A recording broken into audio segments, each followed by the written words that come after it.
नमस्कार, मैं हूँ श्रुति दादिश और आप देख रहे हैं ई न्यूज भारत। आज हम आपको ले चलते हैं चित्तौड़गढ़ की उस अजीबोगरीब कहानी में जहां बुद्धि और बेवकूफी की शादी हुई और उसका नाम रखा गया नकली नोट। जी हाँ, जिस दौर में बच्चे चैट जीपीटी से परीक्षा पास करने की तरकीबें पूछते हैं, वहाँ कुछ बेरोजगार युवाओं ने सीधा चैट जीपीटी से पूछ लिया नकली नोट बनाने का तरीका। और कमाल तो ये है कि इन्होंने वो सच में बना भी ली। अब आप समझ ही गए होंगे कि ये मामला कितना एआई यो है। चित्तौड़गढ़ जिले में नकली नोटों का पर्दाफाश तब हुआ जब पुलिस ने 3 युवकों को धर दबोचा। आसिफ अली, आदिम खान और शाहनवाज खान। तीनों की उम्र 27 साल, यानी न ज्यादा जवान न ज्यादा समझदार। इन्होंने चैट जीपीटी से नकली नोट बनाना सीखा, फिर ऑनलाइन ऑर्डर करके मंगवाया प्रिंटर, स्पेशल पेपर, केमिकल और वो सब कुछ जो एक देशभक्त नहीं, एक अपराधी सोच सकता है। कहानी की सबसे मजेदार बात ये है कि इन्होंने ये सब कुछ बड़ी मासूमियत से किया, जैसे कोई नया बिजनेस शुरू कर रहा हो। कमरे किराए पर लिए, मकान मालिक से बोले ऑनलाइन कंप्यूटर का काम करते हैं। मकान मालिक ने भी सोचा चलो अच्छे दिन आ गए और कमरे की चाबी थमा दी। लेकिन कमरा बना नोट छापने की फैक्ट्री, जहां महंगी इंक, हरी टेप, लकड़ी का वाटरमार्क फ्रेम और सांचा रखा था। यानी घर घर छपे नकली नोट सपने। पुलिस ने जब इन्हें दबोचा तो इनके पास से मिले करीब 30 नकली नोट, सभी 500 रुपए के। मतलब कुल मिलाकर 15,000 की फर्जी धनराशि। इनमें से 5 नोट तो निकले पहले ही बाजार में घुमा दिए थे। लेकिन टारगेट कौन थे? रेहड़ी वाले, बुजुर्ग सब्जी बेचने वाले, यानी वो लोग जो डिजिटल इंडिया के डिजिटल पेमेंट से अभी दूरी पर है। अब बात करते हैं गिरोह के सीईओ की, आसिफ अली, जिसने 12वीं पास करके अपने ज्ञान को अपराध की दिशा में लगा दिया।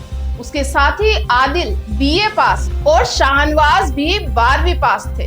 तीनों ने यूट्यूब, चैट जीपीटी और सोशल मीडिया को ही क्राइम कोर्स बना डाला और बना ली नकली अर्थव्यवस्था की अपनी मिनी यूनिवर्सिटी।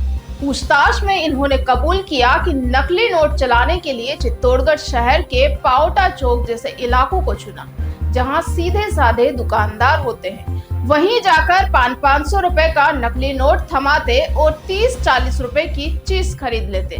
बाकी के असली पैसे जेब में डालकर चलते बनते। एक अपराध की यह बड़ा झोल छोटा माल स्कीम थी।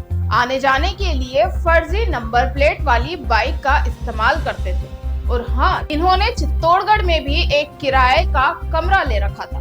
यानी झालावाड़ से चित्तौड़गढ़ तक फर्जी नोटों की फ्रेंचाइजी खोलने का प्लान था। शायद अगला स्टेप इनका इंस्टाग्राम पर फेक नोट स्टार्टअप नाम का पेज बनाना होता।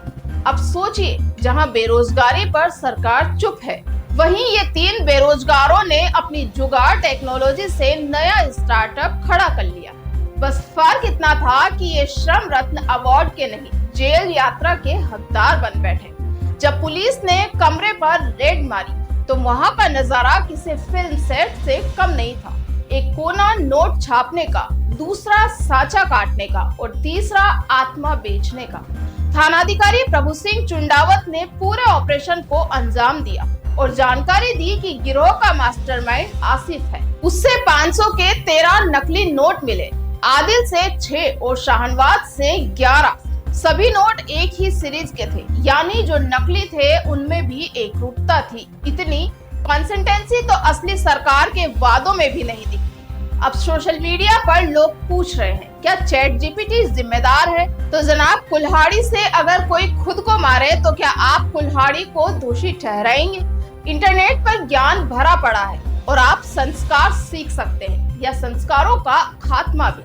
फर्क सिर्फ सोच का है। तो साथियों, ये थी कहानी 3 युवाओं की, जिन्होंने आर्टिफिशियल इंटेलिजेंस को क्रिमिनल इंटेलिजेंस बना दिया। लेकिन ये भूल गए कि देश में कानून नाम की कोई चीज होती भी है और अब जेल के अंदर उन्हें मिलेगा असली नोट नहीं, असली सजा। आपसे अनुरोध है कि डिजिटल ज्ञान को अपना हथियार बनाइए, लेकिन इंसानियत के खिलाफ नहीं, इंसानियत के साथ। वरना अगली बार कहीं आप ही न्यूज में न आ जाएं। एआई की मदद से पकड़ा गया प्यार में धोखा देने वाला।